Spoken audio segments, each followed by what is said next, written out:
Imagine a future where there's not 100 dashboards, but instead 100,000 agents, all trying to make sense of your data and answer questions. One of the risks is actually to think in the terms of a market. You start to fit in a box, and I think that that can actually be quite dangerous.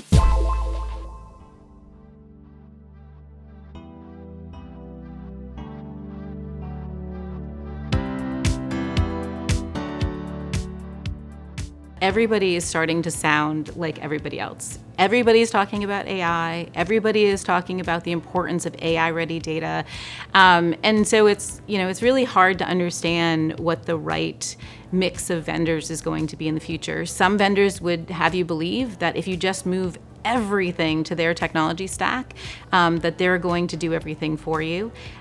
For some of us that have been around a while, we realize that that's probably a false hope, right? The reality is that the world is dynamic and you need to be able to react. You need to be able to leverage new technologies. You need to be able to use data from different places. You need to be able to respond quickly to things like mergers and acquisitions or other kind of important company events. And so here's an area where our independence really comes to bear, right? We are not beholden to any particular stack. We have a very open mindset.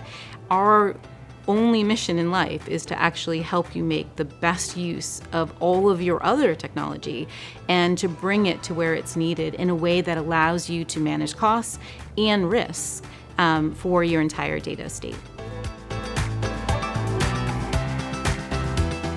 Gartner actually has 141, I think, different Magic Quadrants, right? And so if we think of a software market as a thing that's been boxed by the analysts, we have 141 markets that we could participate in. We were well known for enterprise reporting, that's a market. Business intelligence, that's a market. Data science, that's a market. And now data integration, that's a market. But we also think of things like being able to observe all of the AI agents that are running around and understanding how they're leveraging data, right? So now we've got another market, which is AI interoperability. And so I think one of the risks is actually to think in the terms of a market, because again, you start to code to the test, you start to fit in a box, and I think that that can actually be quite dangerous. If we really just think about the problem and the thing that we're trying to solve with our customers, I think that we're going to end up delivering something that's much more practical in the real world. And with so much uncertainty around how this entire landscape is going to play out over the next decade, it's really important that we remain agile. There's a famous statistician, George Box, and he said, all models are wrong, but some are useful. And so when we look at models for how we should arrange our technology or arrange our organization, it's a way to just think through potential guidance, but we shouldn't think about them as absolutes, right? And so in our space, what that means is think about a model around our sales organization, right? Well, we have some people that own our relationship. Our customer success team owns the customer success part. We've got sales operation that might own another part. We have lots of different people that own different parts. And at the end, we need that to all come together into a data product that can be shared. Some of the components are owned by IT. Some of those components are owned by the business. And in the end, the person who's the steward for the whole thing might even be a third group. And so we just have to think more flexibly about how we design things so that they can adapt to the fluid nature, not only of the technology, but of the organization that has to support and manage it.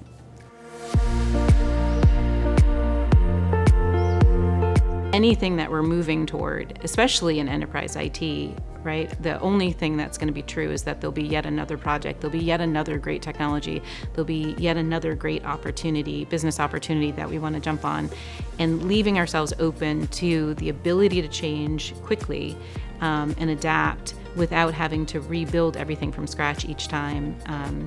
That's priceless. I don't like the use of the word consolidation, and the reason is because it assumes that the solution is to have fewer. But I do like to approach it with the idea of rationalization, because you may end up with still many vendors, but having them apply to the right use cases. So for example, in BI, there are a lot of different BI solutions, but they're not all created equal. And a solution that somebody uses at their desktop, maybe something like Power BI or Tableau, because they're using that within the Office suite or within the Salesforce suite, that's very different than what we do. And so the real problem isn't that you have multiple BI tools, it's that you have duplication of effort, that you have inconsistency of information across those tools. And so while we can empower people to use the tools of their choice, we want to make sure that we're driving consistency, that we're driving kind of responsible use of data, and that we understand our risk exposure.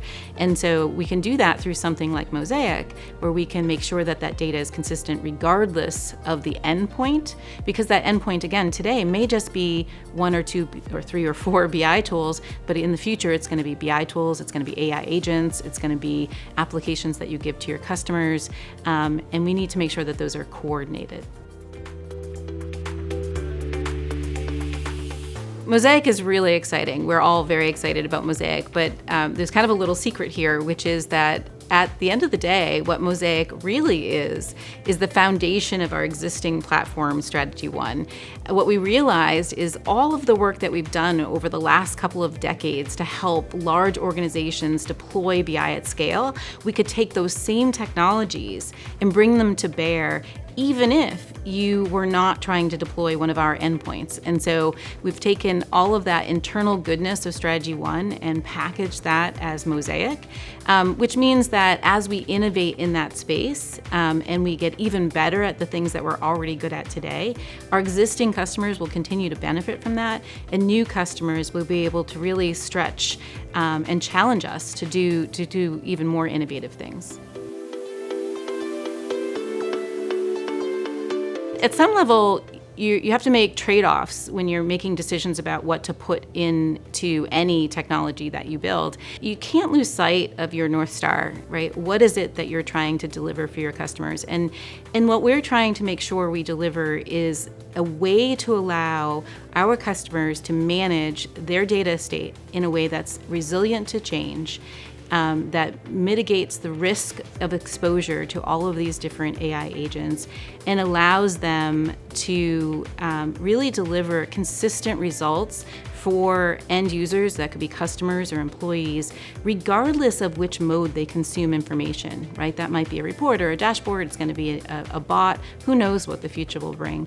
But being able to do that in one consistent platform and get complete visibility, that's really the goal. But what we want to make sure we don't do is just code to the test.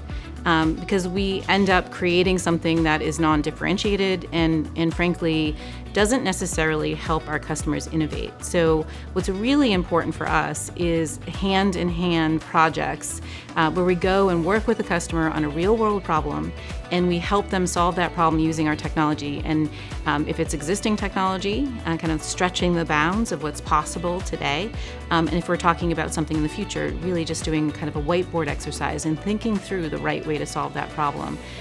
We also, kind of the third way is fun. We have just a very innovative culture. We've spent a lot of time over the last few years on our own internal transformation and really understanding that innovation can come from anywhere in the company. And I think that's been one of the most fun things where we've broken down the barriers between teams and we have a lot of project ideas and product ideas that come through different teams and different channels, and we've just become very open and receptive to that idea, which has helped us run faster. One of the things that Bitcoin does for us is although we are still a business and we still need to run as an independent business, as a software business, it allows us to take risks that we wouldn't otherwise be able to take. And we have a really good example, which is that early on when we were deploying AI, we thought that we needed to use a consumption-based pricing model like everyone else. Everybody was doing the same. And in fact, our costs are consumption-based. And what we realized quite quickly was that it was driving the wrong kind of conversation with our customers. They were talking about how they could restrict AI, how they could limit the number of questions that end users could ask. And that's the wrong kind of thing that you want to be doing if you want to be learning together how to innovate. And so we just decided to include it in our pricing and accept the potential price risk on the other side, opening up the door to allow our customers to innovate with us. And that has resulted in an appreciable difference in our ability to run fast with AI and frankly leapfrog other vendors in this space. One of the things I want to stress is just, the last 5 years have been extremely transformative for our company, and it may not be obvious from the outside. There was the hard work of replatforming our technology for the cloud, and we're through that, right? And the majority of our customers have now gone on that journey with us and moved to the cloud with us. There was kind of the hard work of not just moving to the cloud, but becoming cloud native and changing the way that the entire system is architected. And that's something that we can all talk about on slides, but what's less apparent is the transformation inside the company and the changes that we've made to make sure that we behave like a startup.